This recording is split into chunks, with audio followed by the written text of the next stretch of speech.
আসসালামু আলাইকুম দর্শক।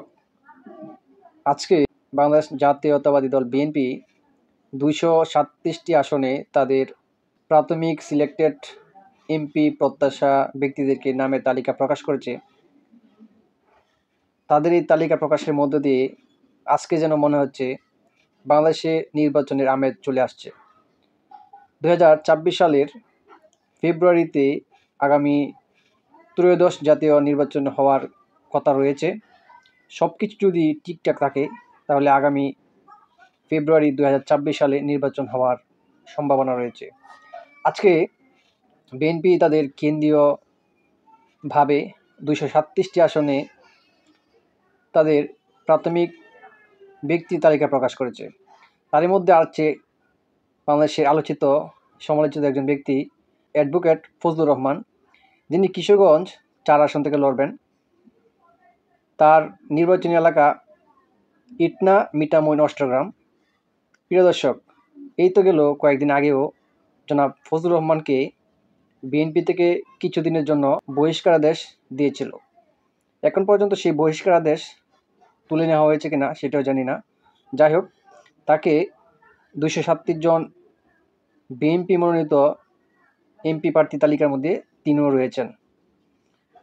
সবচেয়ে বাংলাদেশের আলোচিত ও সমালোচিত যেই ব্যক্তিটি গত 5ই আগস্টের পথে ছিলেন, তিনি হলেন জনাব ফজলুর রহমান। তো কিশোরগঞ্জ 4 আসন ইটনা মিঠামইন অষ্টগ্রাম, তার বিরোধী দলীয় প্রার্থী বাংলাদেশ জামাত ইসলামী থেকে লড়বেন অ্যাডভোকেট রুকন রেজা।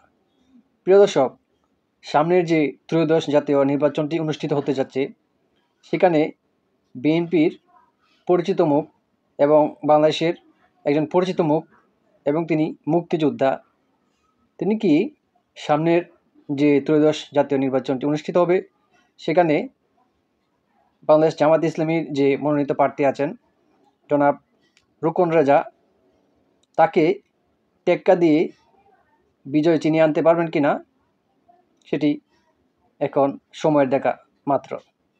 তবে তার নির্বাচনী এলাকায় তার মনোনয়ন পাওয়ার পর থেকে তার বক্তব্যের মধ্যে চলছে ব্যাপক আনন্দ মিছিল।